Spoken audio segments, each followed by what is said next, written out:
कल आप सभी को बौद्ध धर्म की तरफ लेके गए थे और बौद्ध धर्म का शुरुआती प्रेडिक्शन आप सभी को बताया था कि भगवान बुद्ध का इंट्रोडक्शन हम लोगों ने किया था।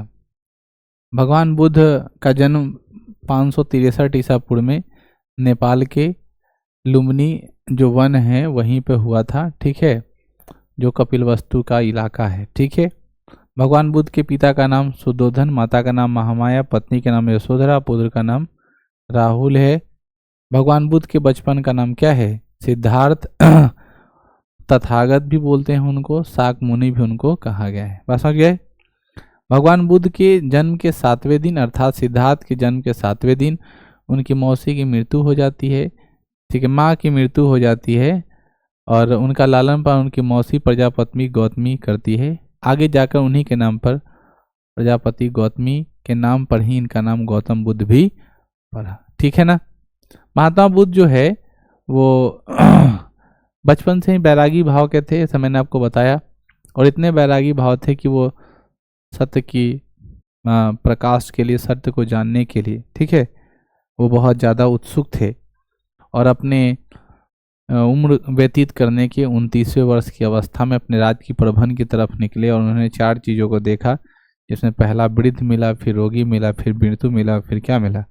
सन्यासी मिला। सबसे ज़्यादा उनको सन्यासी प्रभावित किया और फिर उन्होंने निर्णय लिया कि हमें गृह का त्याग करना चाहिए और 29वें वर्ष की आयु में उन्होंने गृह का क्या कर दिया? त्याग कर दिया। इस अवस्था को बौद्ध धर्म में महाविनिष्क्रमण के नाम से जानते हैं, अर्थात उन्होंने गृह को त्यागा। गृह त्यागने का प्रतीक घोड़ा है, घोड़ा का नाम खंदक और सारथी का नाम छंदक प्राप्त होता है, ठीक है। समय बीतने के साथ महात्मा बुद्ध, ठीक है ना, पहले वैशाली की तरफ रुख किया, उसके बाद कहाँ? राजगृह की तरफ। वैशाली में एक गुरु मिले, इनका नाम आलार कलाम, फिर उसके बाद रुद्रक रामपुत, और वहाँ से सीखने के बाद वो फिर कहाँ चले गए? उड़ुबेला गए। कहाँ गए? उड़ुबेला। उड़ुबेला जाने के बाद फिर वहाँ पर मन न लगा तो फिर वहाँ से कहाँ चले गए? सारनाथ। और सारनाथ में जब जंगल में 5 ब्राह्मणों के साथ तपस्या कर रहे थे तो वहाँ एक वन कन्या मिली जिनका नाम सुजाता था। उनके कहने पर फिर कहाँ चले आए? बोध गया अर्थात उड़ुबेला। निरंजना नदी के किनारे अर्थात फल्गु नदी के किनारे बोधि वृक्ष के नीचे, ठीक है ना, वैशाख पूर्णिमा के दिन समाधि के 49वें दिन अर्थात 7वें सप्ताह में, ठीक है, समाधि के 7वें दिन को ज्ञान की प्राप्ति अर्थात इनको मिल गया ज्ञान। ज्ञान प्राप्त होने को अवस्था को हम लोग संबोधि कहते हैं। किसमें? बौद्ध धर्म में। ज्ञान प्राप्त हो गया, यहाँ से कहाँ चले गए? फिर सारनाथ चले गए और सारनाथ जाकर उन्होंने 5 ब्राह्मण मित्रों को क्या किया? पहली बार बौद्ध धर्म की शिक्षा दी, जिसे धर्म चक्र प्रवर्तन के नाम से जानते हैं। महात्मा बुद्ध ने क्या किया? कहा कि संसार जो है ना वो दुखमय है। संसार जो है क्या है? दुखमय है, दुख से भरा है। इस दुख का निवारण और इसका कारण मनुष्य के पास ही है, उसका नाम इच्छा है। अगर आप इच्छा रखते हैं या ईर्ष्या करते हैं, यह दोनों जो है आपके दुख का कारण है। दुख के निवारण के लिए उन्होंने अष्टांगिक मार्ग बताए, जिसको मैंने कल आपको पढ़ाया था, सम्यक करके सारा वर्ड जिसमें आप लोग को मैंने लिखा दिया था कि सम्यक क्या होना चाहिए? दृष्टि होना चाहिए, संगम संपल्क, फिर सम्यक वाणी, सम्यक कर्म, सम्यक आजीव, सम्यक व्यायाम और सम्यक स्मृति। ये सारी बातें आपको मैंने कल पढ़ाया था। और भगवान बुद्ध का जीवनचर्या यहीं से चलना शुरू किया। भगवान बुद्ध ने सबसे ज़्यादा उपदेश कहाँ दिया? कौशल प्रदेश जो था, कौशल जो महाजनपद था, उस कौशल की राजधानी श्रावस्ती में। वहीं श्रावस्ती पर अंगुलीमाल नामक डाकू से उनकी मुलाकात होती है। ये सारी बात आपको मैं बता दिया हूँ, ठीक है। रिव्यू हम लोग ले रहे थे। आज हम लोग आगे तरफ बढ़ेंगे। महात्मा गांधी का ये महात्मा गांधी बोल रहे हैं, महात्मा बुद्ध का ये जो है ना स्थिति वो आगे कैसे बढ़ता है। महात्मा बुद्ध का जो स्थिति आगे बढ़ने में हम लोग देख रहे हैं कि महात्मा बुद्ध ने आत्मवादी या आत्मवाद कहते हैं। अब ये आत्मवाद क्या होता है समझिए। सबको पता है कि हमारे अंदर एक प्राण घूम रहा है। आज नवीन कुमार है, इस प्राण शरीर से प्राण निकलेगा तो कुछ देर बाद लाश के रूप में तब्दील होंगे। कोई नहीं बोलेगा नवीन कुमार सोया है इसको उठाओ, क्या बोलेगा? लाश है। बस समझ रहे हो? क्यों बोलेगा? क्योंकि आपके शरीर से एक पवित्र चीज है वो निकल चुका होगा, जिसे हम लोग क्या कहते हैं? आत्मा। भगवान बुद्ध जो थे वो अनिश्वरवाद थे, यानी ईश्वर में तई को विश्वास नहीं रखते थे, वो भगवान उगवान नहीं मानते थे, लेकिन आत्मवाद को अस्वीकार भी कर दिया था। बात समझ में आई? यानी ये भी मानने के लिए तैयार नहीं थे कि क्या आत्मा होता है, क्या परमात्मा होता है। बात समझ गए ना। और ईश्वर में तो उनकी थोड़ी भी आस्था नहीं थी। बात समझ में आया। ये देखो, ये लाइन भी कहता है कि बुद्ध ने अपने 3 मूल सिद्धांत प्रज्ञा, शील और समाधि में से सबसे अधिक जोर किस पर दिया। शील समझते हो? शील का अर्थ होता है बर्दाश्त करने की क्षमता, त्यागने की क्षमता। समाज में तुम बहुत अच्छे आदमी कहलाओगे जब तुम अपने सारे अधिकार को त्याग करते जा रहे हो। तुम्हारा कोई सामान ले लेता है, तुम नहीं बोलो जाने तो ले लिया। तुम्हारे आसपास कोई भी चीज़ें धीरे धीरे सब ले रहा है लेकिन तुम कुछ नहीं बोलो, सब लोग कहेगा वो आदमी बहुत अच्छा है। लेकिन अगर तुम अपने अधिकारों को, अपने सामग्री को सेव करने के लिए किसी को डांट दिए, तुम काहे मेरा सामान उठा के ले गए, तो लोग कहेगा वो आदमी बहुत खड़ूस है, हर बात पर बोलता है। तो आपको क्या मिला? प्रज्ञा मिला, शील मिला और समाधि मिला। में से सबसे अधिक जोर किस पर दिया? शील पर दिया। उनके अनुसार नैतिक आचरण और सदाचारपूर्ण जीवन के निर्वाण को प्राप्त किया जा सकता है। महापरिनिर्वाण का अर्थ होता है जीवन से मुक्त हो जाना, मृत्यु हो जाना। निर्वाण प्राप्त करने का अर्थ होता है ज्ञान की प्राप्ति करना। आप जब यहाँ पढ़ने आते हैं तो नैतिकता का सिद्धांत लेके आते हैं, पॉजिटिव, ठीक है ना, अच्छी चीज़ें सीख करके जाएंगे। डिसिप्लिन में हम जैसे बोलेंगे वैसे फॉलो नहीं हुआ तो हम समझ जाएंगे कि आदमी बदतमीज है, रूल नहीं फॉलो हो रहा है। तो क्या कहता है? कैरेक्टर अगर आपका ठीक है, मतलब अच्छे आचरण से नैतिकता का सिद्धांत करते हुए, तो नैतिक आचरण और सदाचारपूर्ण जीवन के द्वारा निर्वाण की प्राप्ति की जा सकती है। किसकी प्राप्ति की जा सकती है? निर्वाण, ज्ञान की प्राप्ति की जा सकती है।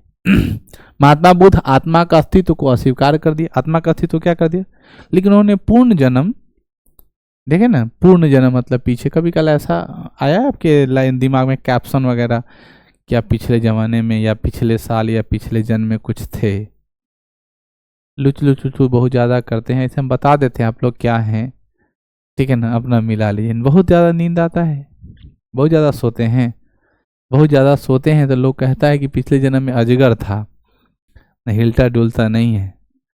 बहुत ज़्यादा लुचे लुचले करते रहते हैं तो कूता कहता है, शरीर से बहुत ज़्यादा स्थूल और भारी है तो हाथी समझता है, ठीक है ना। आँख बहुत भूरा कलर का है, समझ रहे हैं ना, बिलाई की चर्चा कर रहे हैं, ठीक है। तो कहने का अर्थ है आदमी की चर्चा नहीं करता है। मैंने आपको कहा भी कि इस धरती पर जितने सारे जीव है उसमें से एक मनुष्य भी जीव है, और मनुष्य ही एक ऐसा जीव है जो क्या करता है? पैसा कमाता है। और धरती पर दूसरा ऐसा कोई भी जीव नहीं है जो भूखे मरा होगा आदमी को छोड़कर। बात समझ में आई। और मनुष्य जो है वो क्या है? पर्यावरण का दुश्मन है। बाकी सारे जीव पर्यावरण के फ्रेंडली हैं। समझ में आ रहा है कि नहीं? तो हम तो कहते हैं कि आदमी जो है उसको भगवान बनाकर बहुत बड़ा गलती किया। आदमी अगर नहीं होता तो ये प्रकृति जो है ना वो बहुत सुरक्षित होता। हाँ, चिंपांजी के ही हम लोग पूर्वज हैं। आपका विज्ञान बहुत कमजोर दिखाई दे रहा है, ठीक है ना। हम लोग किसके, हमारे जो पूर्वज हैं वो कौन है? चिंपांजी। बात समझ रहे ना। और उसी बानर से हम लोग यहाँ थे। जब हम लोग बानर थे ना तो प्रकृति का मित्र थे, बुद्धिमान थे। लेकिन जैसे ही अपने आप को सब मानव मानने लगे, चांद पर जाने की तैयारी करना शुरू किया, तो इस हमने क्या किया? परिप्रेक्ष्य को खराब किया, ठीक है। इसीलिए जानवर ही रहना ठीक है, आदमी रहना ठीक नहीं। बात समझ में आई। किसी जानवर को सुने हो कैंसर हो रहा है, आदमी को तो कैंसर हो रहा है, उसको वैक्सीन पे वैक्सीन लग रहा है। अब इतना ना ज़्यादा एरिया को पॉल्यूटेड करके जानवर को मजबूरी में बीमारी पकड़ रहा है, ठीक है ना। तुम्हारे भूतभोगी कारण उसको भूतभोगी भोगना पड़ रहा है।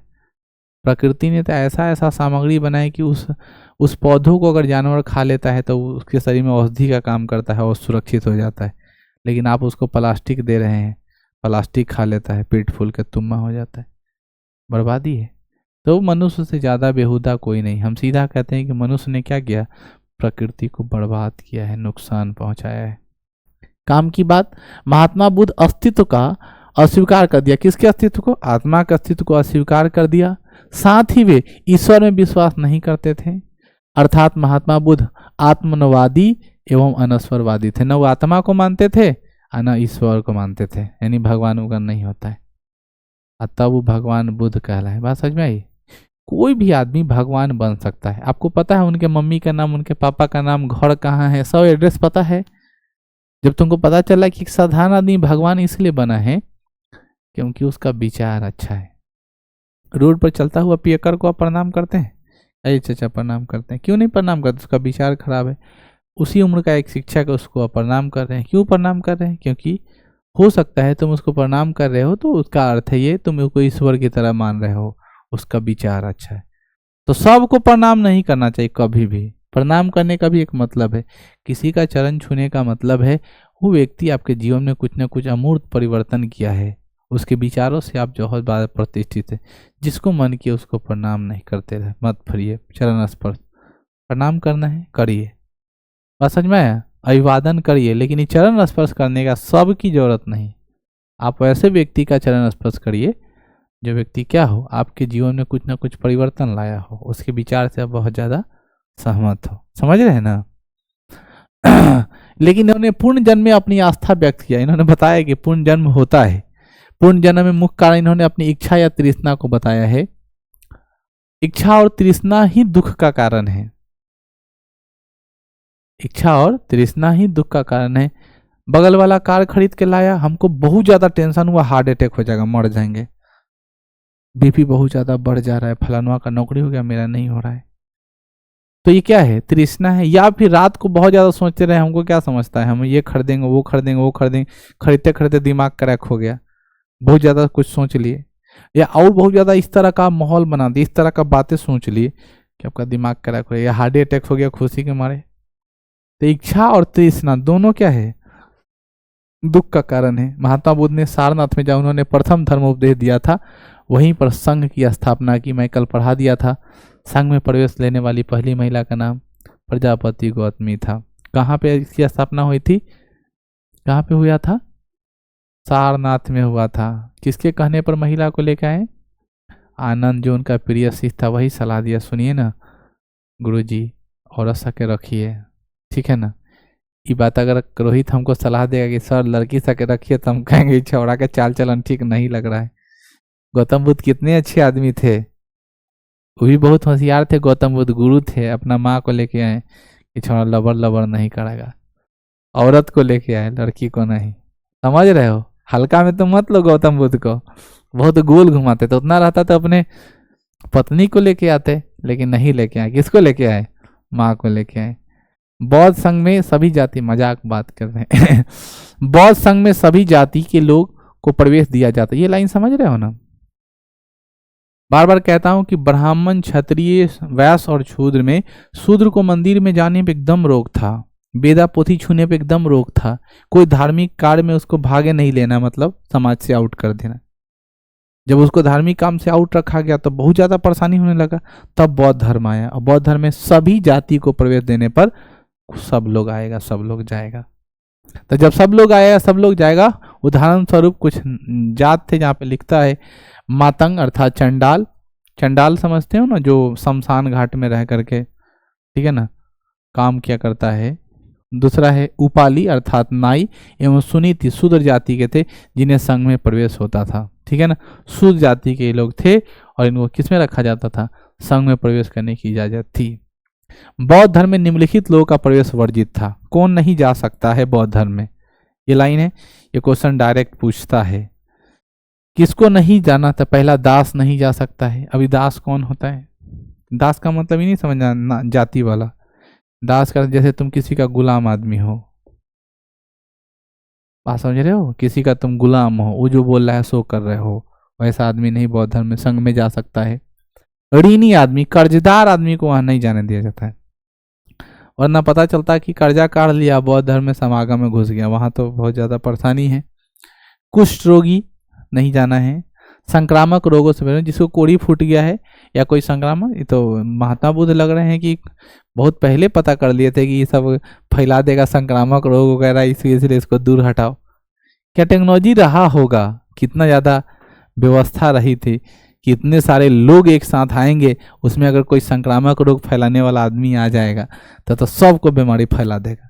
इसलिए अच्छा रहे कि सबको रोका जाए, ठीक है। तो किसको किसको वर्जित था?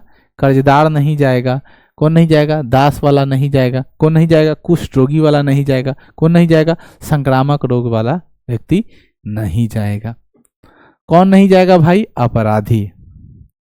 वो अपराध छोटा भी किया हो या बड़ा भी किया हो। आजकल तो हमको लगता है समाज का सबसे हिटलर आदमी कौन होता है? जो बहुत बड़ा अपराधी हो। जो छोटा चोर है उसको थोड़ा इज्जत है, जो बड़ा चोर है मतलब जिस 2-4-10 का मर्डर उर्डर कर दिया हो, घर में AK-47 वगैरह रखता हो, तो समाज का सबसे बड़ा आदमी है, लोग उसे डरता है, फलाना वो प्रणाम ऐसा करेगा। लेकिन भगवान बुद्ध ने सबसे पहले कहा अपराधी आदमी को नहीं जाना। आजकल जितने सारे बड़े मंदिर है वहाँ पे जो बड़े बड़े लोग जाते हैं वो अधिकतर अपराधी टाइप का प्रवृत्ति का होता है, और वो पहले भगवान के पास जाकर दर्शन करेगा क्योंकि उसके पास सुरक्षा है, उसके पास व्यवस्था है। ईमानदार आदमी, निर्दोष आदमी, ठीक है ना, जो साफ आत्मा वाला है, वो लाइन में धक्का खा रहा है और गेट पर गया तो धक्का मार देगा, भगवान को भी नहीं देगा, तैयो खुश रहता है, गेलिए बोल बम चला रही, ऐसा हालत है। तो ये 4 लोगों को संघ में प्रवेश करने पर क्या था बच्चों? रुकावट था। नाम याद हो गया क्या क्या? दास, ऋणी अर्थात कर्जदार, कुष्ठ रोगी, संक्रामक रोग वाला। कौन कौन संक्रामक रोग हो सकता है? उस जमाने में संक्रामक रोग प्लेग हुआ करता था। कौन रोग? प्लेग। छोटी माता जिसको चेचक कहते हैं वो भी, हैजा वगैरह, ठीक है ना, हैजा धलिया तो हैजा तो तुम लोग समझे थे, बस यादें है। तो ये सारी चीजें बीमारी उस समय में क्या थी? कंट्रोवर्सी में आया था, और ये सारे लोग, ग्रसित लोग वहां नहीं जा सकते थे। भगवान बुद्ध ने प्रारंभ में केवल भिक्षु संघ की स्थापना की थी जिसमें नारियों को प्रवेश वर्जित था। देखो ध्यान से, कौन संघ? भिक्षु। भिक्षु संघ समझते हैं ना, रोटी मांगने वाला, अनाज मांगने वाला, जो वही दान में जो एरिया जो मिला था वहां पर जा जाके मांगता था। उसे महिलाओं को क्या किया? आज भी अपने संस्थान में लड़कियों को हम काम नहीं कराते हैं, पुराना रीति रिवाज है। कभी कल कोई लड़की काम कर लेती है जोश में आके, ठीक है, भूतनी बन जाती लेकिन अब हम संस्थान में लड़की लोग से काम नहीं कराते, सब लड़का लोग से कराते हैं। भगवान बुद्ध से सीखे कि भिक्षा के मामले में, ठीक है ना, लड़कियों को ना रखा जाए। बाद में मौसी प्रजापति गौतमी एवं प्रिय शिष्य आनंद के आग्रह पर भिक्षुनियों के लिए संघ का गठन किया गया। मतलब पहले तो आनंद मौसी को लेके आया, और अब आनंद और मौसी दोनों मिलके भगवान बुद्ध का दिमाग खा गए और बोले सुनिए ना, कुछ औरत को और जोड़िए। मन बढ़ रहा था नहीं, और फिर मान गए, आ गया महिलाओं का, यानी भिक्षुनियों को भी इसमें जोड़ लिया गया। सारनाथ में भिक्षु संघ की स्थापना के 5 वर्ष बाद बुद्ध ने भिक्षुनी संघ की स्थापना की। क्लियर है? यानी सारनाथ में ही संघ की स्थापना हुई थी, और उसकी स्थापना के 5 साल बाद भिक्षु मर्द को लोग तो हो ही गया था, महिलाओं को भिक्षुनी बोलते हैं, उन भिक्षुनियों के लिए भी 5 साल बाद कर दिया गया। भिक्षुनी संघ में प्रवेश करने वाली पहली महिला थी प्रजापति गौतमी। याद आ गया? पढ़ा दिए कि संघ में प्रवेश करने वाली पहली महिला कौन थी? प्रजापति गौतमी थी, यानी वही भिक्षुनी में प्रवेश करने वाली, यानी महिला लोग को जो हुआ उसी के आग्रह पर पहला इन्हीं को एनरोल करा लिया गया। संघ में प्रवेश करने वाली दूसरी महिला कौन थी? वैशाली की नगरवधु अमरपाली। ठीक है ना, कल ही तो चर्चा कर रहे थे, अमरपाली का नाम तो सुने होंगे, ठीक है ना। दूसरी महिला, पहली महिला तो आया, दूसरी महिला अमरपाली कहाँ की है? हो वो उत्तर प्रदेश सुने चाहिए अरे अभी वाला अमरपाली ना है उत्तर प्रदेश के वो तो अमरपाली भगवान बुद्ध के जमाने पे, ठीक है। दूसरी महिला थी। बौद्ध धर्म में त्रिरत्न की चर्चा की गई। ये वाला ऑब्जेक्टिव पूछता है त्रिरत्न का संबंध किससे है? बौद्ध धर्म से। 3 है, पहला है बुद्ध, धम्म और संघ। तो संघ क्यों बनाया गया? समझ में आया? भीख मांगे लगी, भिक्षुनी का संघ, ठीक है। त्रिरत्न की चर्चा मिलती है जो निम्नलिखित है। पहला है बुद्ध, दूसरा है धम्म, तीसरा है संघ। महात्मा बुद्ध की मृत्यु के पश्चात बौद्ध धर्म का प्रचार प्रसार करने के लिए 4 बौद्ध सम्मेलन संगति का आयोजन किया गया, ठीक है। महात्मा बुद्ध के मरने के बाद 4 बौद्ध संगति का किया गया है। पहले त्रिरत्न को थोड़ा हम लोग अच्छे से समझते हैं। देखो, एक बुद्ध बनाया गया, एक संघ बनाया गया, धम्म बनाया गया, और तीसरा क्या है? संघ बनाया गया। ये क्यों बनाया गया? क्योंकि उस जमाने में, ठीक है, जैसे आज हम लोग रामायण पढ़ते हैं, महाभारत पढ़ते हैं, तो रामायण महाभारत पढ़ने के साथ साथ क्या करते हैं? अलग अलग चीज़ों को, उस जमाने का सारा इतिहास को पता कर लेते हैं। तो बौद्ध धर्म के जो नियमों का किताब जो था, ठीक है, जैसे आपको मिलेगा आगे चल के पीटक के बारे में, फिर आगे जैसे जैसे बढ़ोगे उससे तुमको पीटक मिलेगा पढ़ने का, सूत पीटक, विनय पीटक, अभिधम पीटक, ठीक है ना। पीटक के बारे में भी आपको सुनने को मिलेगा। तो वो क्या है और ये त्रिरत्न क्यों बनाया गया, समझ गया ना। इसका मेन, भगवान बुद्ध तो मर गए, भगवान बुद्ध जैसे ही मरे तो मरने के बाद उनके धर्म का प्रचार प्रसार करना अनिवार्य हो गया था, क्योंकि बौद्ध धर्म अनुयायी तो उन्होंने बनाया था ना। उस अनुयायियों का क्या काम था, उन अनुयायियों का काम था कि अपने आसपास के लोगों को शिक्षित करना, ठीक है। जैसे मान लो कि हम लोग ज्ञान जो अर्जन कर रहे हैं वह ज्ञान एक किसी न किसी गुरु से मिला होगा, तो जरूरी नहीं कि जो ज्ञान आया होगा वो गुरु अभी तक जिंदा होगा क्या। आज तुमको कोई पढ़ा रहा है, वो एक समय के बाद वो मर जाएगा तो इसका मतलब थोड़े कि वो ज्ञान आप ही तक सीमित रह गया। इसी में से कोई आदमी बहुत अच्छा शिक्षक बन जाएगा, फिर इस ज्ञान को आगे की तरफ बढ़ाएगा। उसी तरह भगवान बुद्ध ने जितने लोगों को उपदेश दिया था, उसमें से जो उपदेश देने योग्य हो गए थे, उन ज्ञान को प्रचार प्रसार करने के लिए, ठीक है ना, क्या किया था हम लोगों ने, बौद्ध सम्मेलन बुलाए थे। कितने बौद्ध संगति कराए थे बच्चों, 4। कितने कराए थे, 4, ठीक है। भगवान बुद्ध की मृत्यु आप लोगों को कल पढ़ा दिए थे, भगवान बुद्ध की मृत्यु हो गई थी कैसे, मांस खाने से। किसी सोनार के घर पे गए थे, ठीक है ना, और वो कब मरे थे, 483 ईसा पूर्व में। कब मरे थे, याद रखिएगा, उत्तर प्रदेश के कुशीनारा में, आपको याद होगा हम पढ़ाए थे।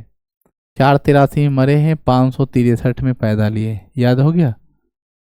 कितने वर्ष की उम्र में, 80 वर्ष की उम्र में। कहानी समाप्त, भगवान बुद्ध मर गए थे, ठीक है। कल ही शायद उनका हो गया था, स्तूप उस्तूप बना लिए थे। कितने भागों में बांटे थे, 8 भागों में बने थे। उनके अस्थि कलश को दुगो बिहार में, बाकी सब आउट ऑफ इंडिया है। समझ में आ रहा है। तो ये सारी बातें हम लोग कल चर्चा कर लिए थे। जिस साल मरे उसी साल पहला धर्म सम्मेलन हुआ, जिस साल मरे उसी साल पहला धर्म सम्मेलन हुआ, 483 ईसा पूर्व में। देखो, और 483 ईसा पूर्व में जो पहला बौद्ध सम्मेलन हुआ वह कहाँ हुआ था, मगध में, ठीक है ना। अजात शत्रु उस समय राजा हुआ करता था, मगध पर राज करने वाला, ठीक है। और वह कहाँ हुआ, राजगीर में हुआ। तो पहला बौद्ध सम्मेलन कब हुआ, 483 ईसा पूर्व में राजगीर में हुआ। उसके अध्यक्ष जो थे वो कौन थे, महाकश्यप के द्वारा किया गया। और वह जगह कौन था, सतपर्णी गुफा। बौद्ध धर्म का पहला सम्मेलन 483 ईसा पूर्व में राजगीर के सप्तपर्णी गुफा में संपन्न हुआ, जिसके अध्यक्ष का नाम क्या था, महाकश्यप। और उस समय के राजा थे अजात शत्रु। कौन शत्रु, अजात शत्रु। समझ में आ गया। चलिए आगे बढ़ते हैं। बौद्ध धर्म का पहला जो सम्मेलन था, इस बौद्ध सम्मेलन में, ठीक है ना, पहले बौद्ध सम्मेलन में ही महात्मा बुद्ध के प्रिय शिष्य आनंद ने किसका, सूत पीटक एवं उपाली ने विनय पीटक पुस्तक की रचना कर दी थी। यानी ये दोनों शिष्य थे। मैंने आपको बताया ना कि ज्ञान का प्रवाह रुकना नहीं चाहिए। आपको जिसने भी ज्ञान दिया है उस ज्ञान को एक जगह से दूसरी जगह तो विमोचन करना होता है ना। अकेले में पुस्तक थोड़े विमोचन होता है।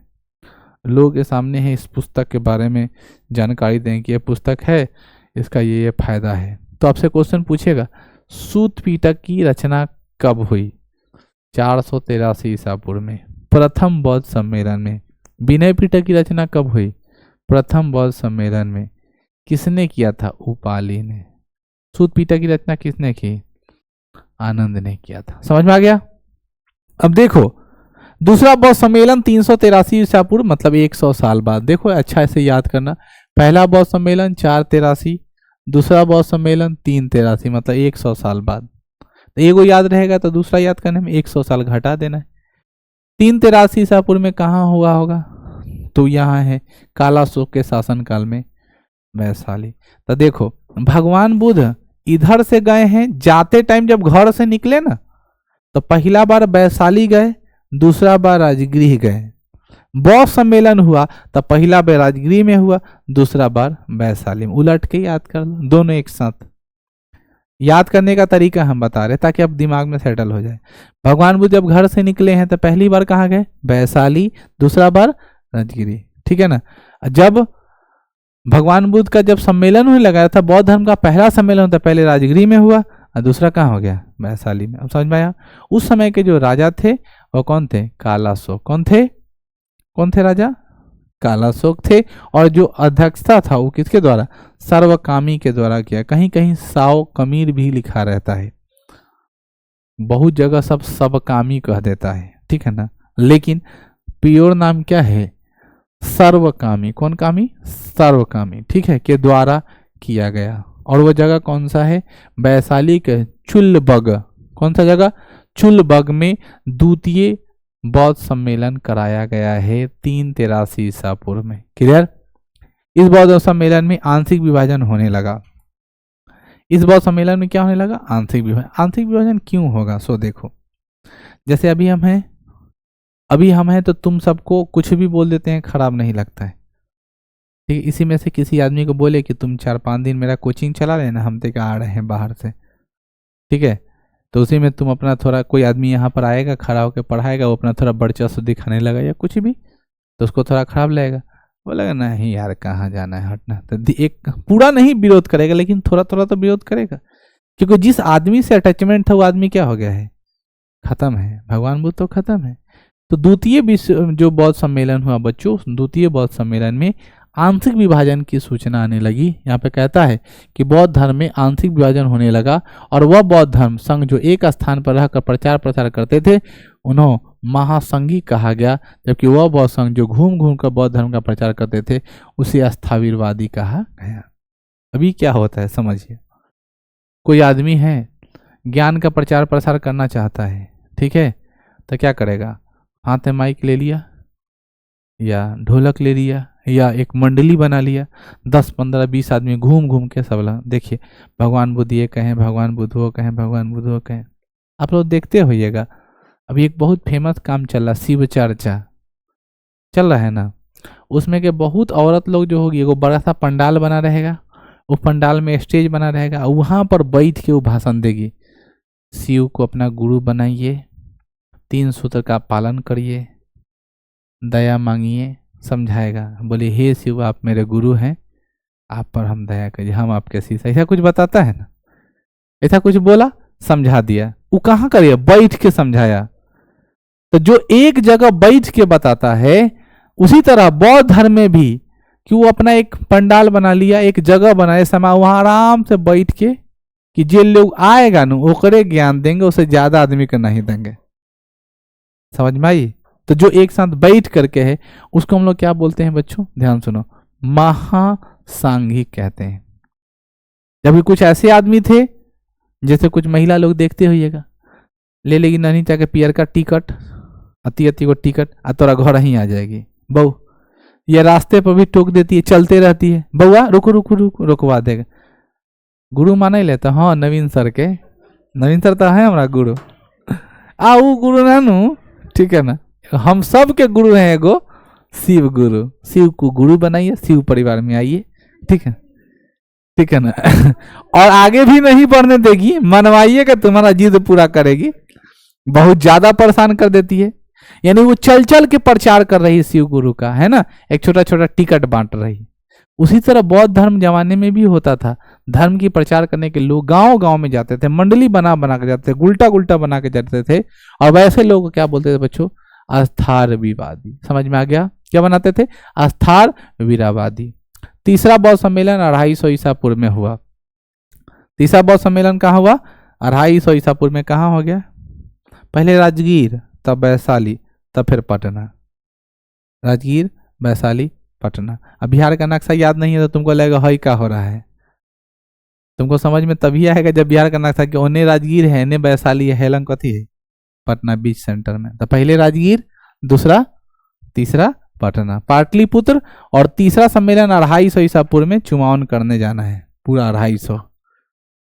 483, 383, 250, वो कहीं कहीं 251 लिखल रहता है, ठीक है ना, कहीं कहीं 251 भी लिखा रहता है, करेक्ट बात, इसीलिए आप हल्का में नहीं लीजिए, पूरा चुमावने कर देना है। सरस्वती के पूजा दे दे भौजी 251, ठीक है ना, 251। और दूसरा बात, भगवान बुद्ध मरे हैं तो श्राद्ध वाली बात है, अशुभ काम है, इसलिए 250 ही ले लीजिए। 483, 383, 250। 250 ईसापुर में कहाँ हुआ था बच्चों? पाटलिपुत्र में हुआ था। ये जो पाटलिपुत्र जो हुआ वहां पर, ठीक है ना, ये तीसरा जो बौद्ध सम्मेलन हुआ पाटलिपुत्र, वहां पे जो शासन व्यवस्था थी वो किसकी थी? मेघलीपुत्र के शासन काल में हुआ था। और वो जो शासन काल के जो राजा जो थे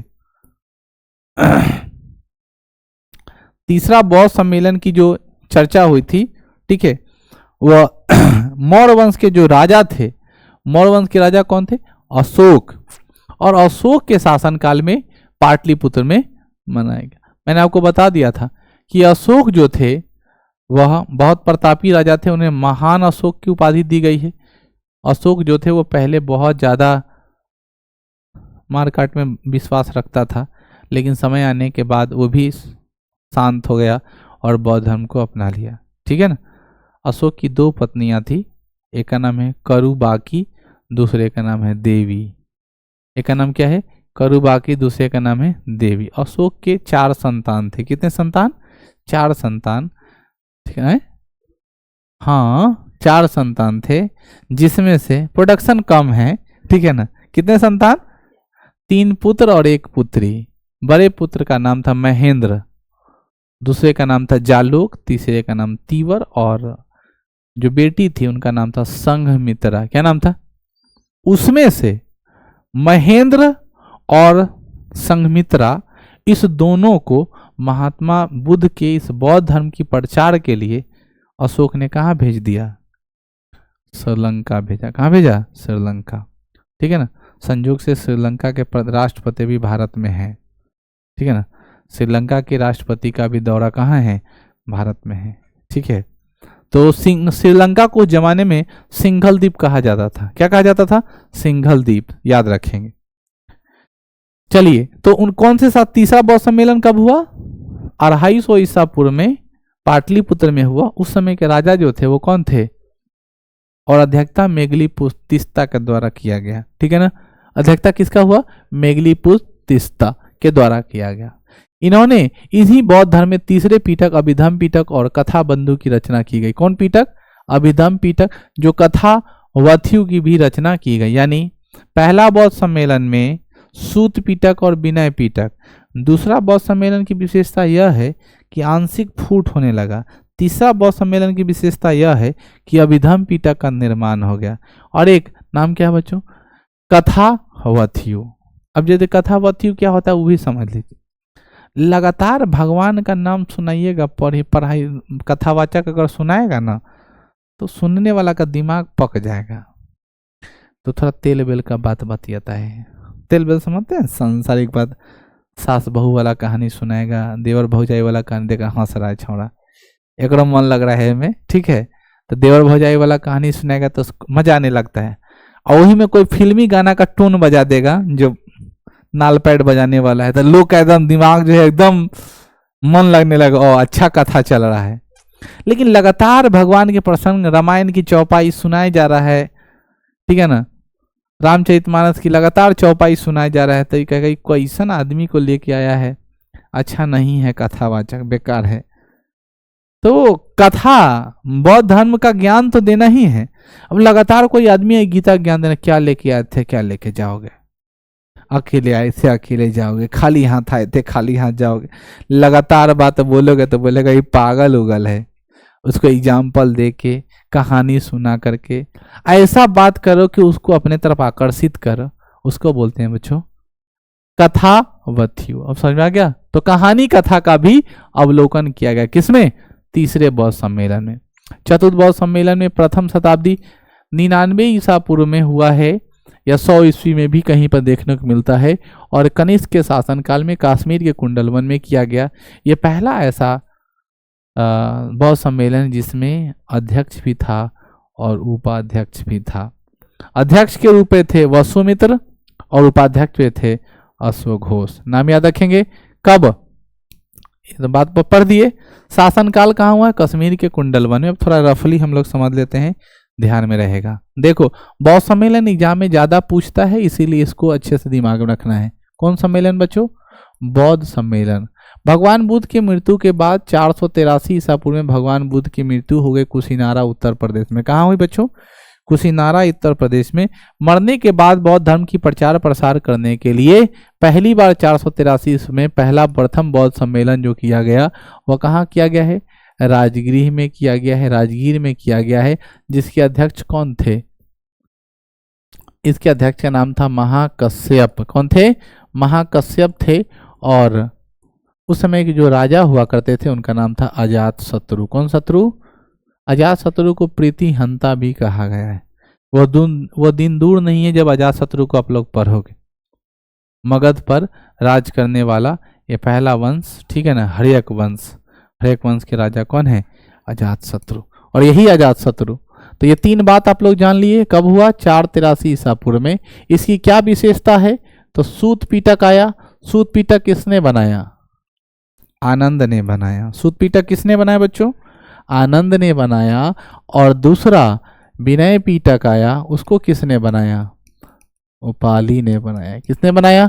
उपाली। तो प्रथम बौद्ध सम्मेलन सबको समझ में आ गया। दूसरे बौद्ध सम्मेलन हम लोग किए हैं। दूसरा बौद्ध सम्मेलन किए 100 साल बाद 383 ईसा पूर्व में। कहाँ हुआ है? वैशाली में हुआ है। कहाँ हुआ है बच्चों? वैशाली में। कौन थे अध्यक्ष इसके? राजा था कालाशोक। राजा थे। अध्यक्षा थी सबकामी की। किसकी थी?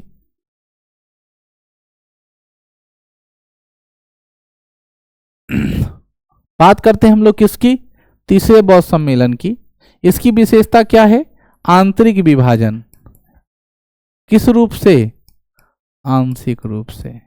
एक सुगंध आने लगी थी कि बौद्ध धर्म का आंशिक विभाजन हो रहा है, ठीक है ना। किसके आधार पर? एगो घूमने वाला था, एगो एक जगह बैठा हुआ था। जो जिन्हें तेने घूम घूम के प्रचार करता था, एगो एक लंग बैठ के भी प्रचार प्रसार बौद्ध धर्म का करता था। तीसरा तो आपको याद है, श्राद्ध का चुमावन करना है 250 ईसा पूर्व में। कहाँ? पटना यानी पाटलिपुत्रा। राजा कौन? अशोक। अध्यक्ष कौन? मेगलिपुत्तिस्त। अध्यक्ष कौन था? मेगलिपुत्तिस्त। समझ में आ गया। इसकी विशेषता क्या है? चौथा तीसरा जो पीटक आया, अभिधम पीटक। कौन पीटक? अभिधम पीटक आया। और एक कथा भी आया, कथा मुक्ति। समझ में आ गई। आखिरी कब हुआ? 100 ईस्वी में। राजा कौन था? कश्मीर के कुंडल वन में हुआ है। किसने बच्चों? कश्मीर के कुंडल वन में आया। और राजा कौन थे?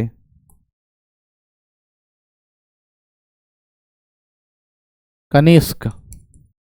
कौन राजा थे? इसके अध्यक्ष और उपाध्यक्ष से वसुमित्र। और फिर कौन था? अश्वघोष। समझ में आ गई। यानी ये हालत था किसका? बौद्ध सम्मेलन का, ठीक है।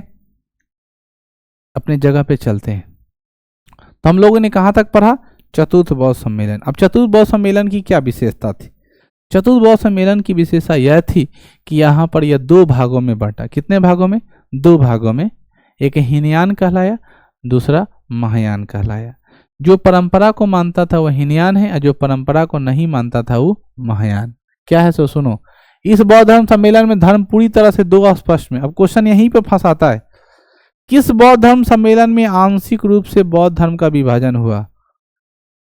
द्वितीय। आंशिक वर्ड लगा रहेगा ना, तो द्वितीय लगाना। समझ में आया। किस बौद्ध धर्म सम्मेलन में स्पष्ट रूप से 2 भागों में बट गया? चतुर्थ बौद्ध सम्मेलन में। किसमें? चतुर्थ बौद्ध सम्मेलन स्पष्ट रूप से 2 भागों में बटा, ठीक है। अरे भाई तो उसी दिन अलग हो जाता है जिस दिन भौजाई आता है, लेकिन स्पष्ट रूप से अलग तही होता है जहिया भौजाई जो है बर्तन नहीं मचती है, झगड़ा फंसता है, ठीक है। पूरा मुंह फुलेले है, भाई उधर से आया, बस एक बार लाठी निकाला। औरत औरत के झगड़ा करने से कभी अलग नहीं हुआ। जब तक भाई भाई में झगड़ा नहीं होगा तब तक परिवार अलग नहीं होगा। समझ में आई। तो ऊपर ऐसा माहौल क्रिएट करती है, ऐसा माहौल बना देती है कि भाई भाई में झगड़ा होता है और फिर संभवतः दोनों का रास्ता अलग अलग होता है। समझ गया ना। हाँ, यहाँ पर लिखता भी है, इस बौद्ध धर्म सम्मेलन में बौद्ध धर्म पूरी तरह से दो स्पष्ट भागों में बटा। एक का नाम हीनयान है, दूसरे का नाम महायान है। हीनयान रूढ़िवादी प्रकृति के थे, बुद्ध को महापुरुष मानते थे, अर्थात परंपरा को मानने वाले थे, जबकि महायान सुधारवादी प्रकृति के थे। ये रूढ़िवादी प्रकृति क्या होता है और सुधारवादी प्रकृति क्या होता है समझिए। कुछ लोग ऐसे होते हैं कि जो परंपरा से गलत भी काम होते आ रहा है उसको बोलेगा ये सब ठीक है, इनमें हम कुछ बदलाव ना चाहे छी, क्योंकि जो हो रहा है उनमें कोई परिवर्तन नहीं करना चाहते हैं। तो उस व्यक्ति को क्या बोलते हैं? रूढ़िवादी।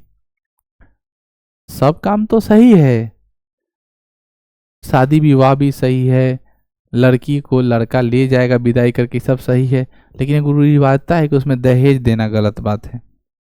तो ये रूढ़िवादिता है, लेकिन लोग क्या कर रहा है? उस रूढ़िवादिता को फॉलो करते आ रहा है कि ठीक है, जबकि जो लोग इस परंपरा को नहीं मानेगा वो क्या कहलाएगा?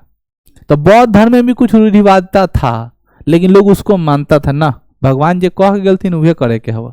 तो परंपरा मानने वाले क्या कहलाए? कुछ लोग सुधारवादी थे, बोला वो छोड़ो, भगवान बुद्ध से गलती हो गया है, ई ना करके ई करो, तो उसको क्या बोला गया? महायान बोला गया, और सुधारवादी प्रकृति के थे। अब समझ में आ गया बात। खुद कनिष्क महायान धर्म का समर्थन किया, यानी कनिष्क क्या किया? बोला नहीं, सुधार होना चाहिए। और कनिष्क जो थे चौथे बौद्ध धर्म सम्मेलन के जो अध्यक्ष जो थे, उन्होंने क्या किया? इसका राजा जो थे उन्होंने क्या किया? समर्थन किया। बाद में महायान की शाखा में 6वीं से 8वीं शताब्दी में एक बार पुनः विभाजन हो गया, जो ब्रजयान शाखा है, जिसकी प्रमुख जो बच्चों थी तारा देवी। ये जो महायान है एक बेर और टूटा, और इसमें भी अब तंत्र मंत्र का एंट्री हो गया, जादू टोना झाड़ फूंक, और उसकी प्रमुख कौन थी? तारा देवी। तो ये लिखता है कि महायान की शाखा में भी 6वीं से 8वीं शताब्दी में एक बार पुनः विभाजन हो गया, उसका नाम क्या रखा गया? ब्रजयान। और ये ब्रजयान का उद्भव हुआ, जिसकी प्रमुख कौन थी? तारा देवी। यहाँ शायद लिखा होगा। ब्रजयान शाखा को मानने वाले लोग तंत्र मंत्र में ज्यादा विश्वास करते थे, और वह तारा एक महिला को महात्मा बुद्ध की पत्नी मानकर वह पूजा करने लगा। लगभग 12वीं शताब्दी में आते आते बौद्ध धर्म का क्या होने लगा? पतन होने लगा।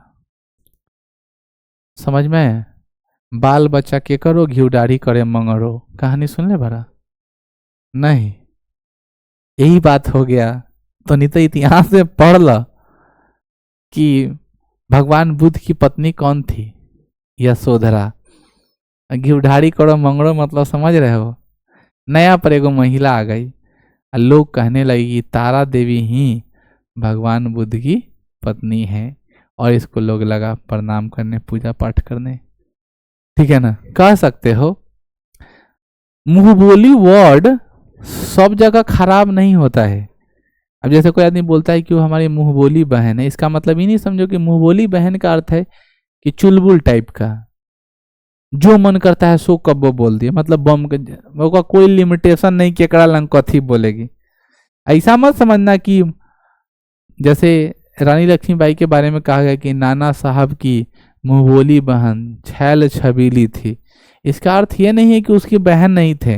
मुंह बोली का मतलब मुंह फट, जो मन किया तब जेकरा कुछ बोले, बड़ है छोट है, ऐसे भी उस लड़का को कोई आदमी सीरियस नहीं लेता है।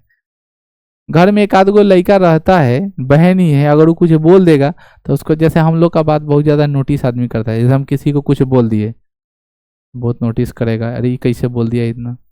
लेकिन एक आध गो रहता है मुंह फट, वो जाए दऊ तो जानवे कर लो ऐसे बोलता है, और कुछ बोल के चल जाएगा।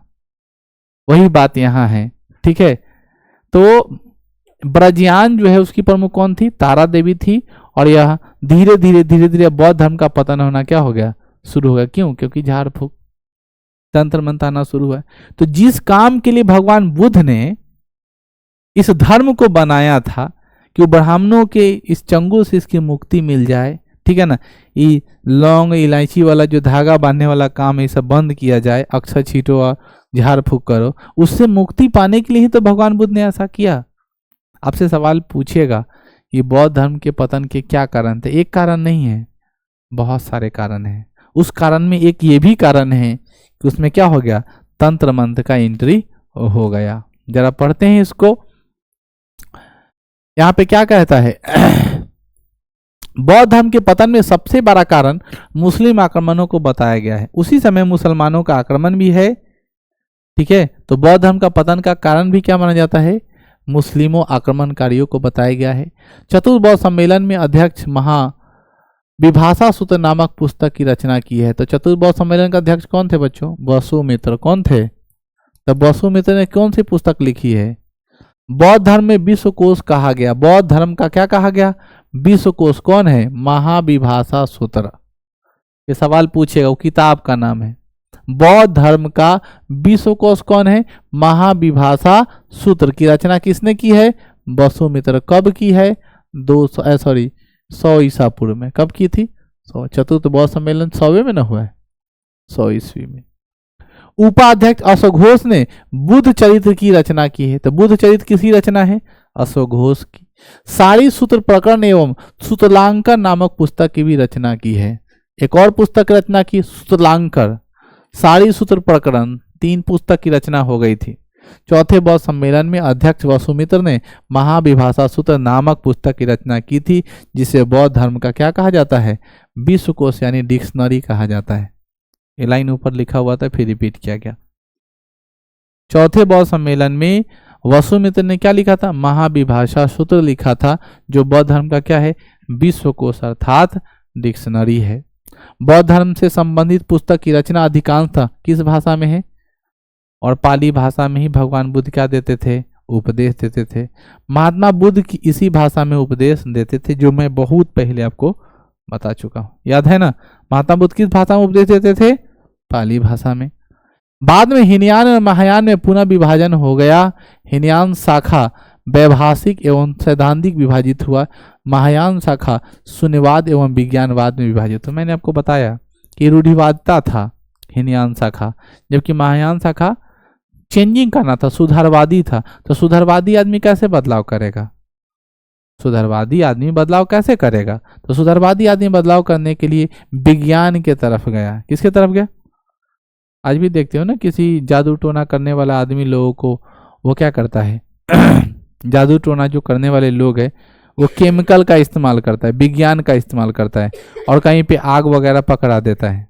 पकड़ा दिया, अब जब वो आग पकड़ा दे रहा है तो तुम तो समझे क्या कि जादू मार दिया।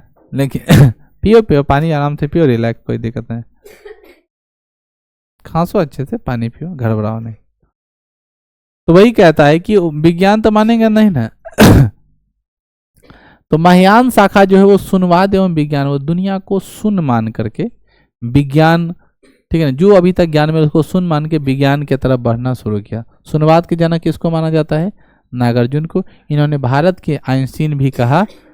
भारत का आइंस्टीन कौन है, नागार्जुन। नागार्जुन का लिखा हुआ है आज और कल कविता।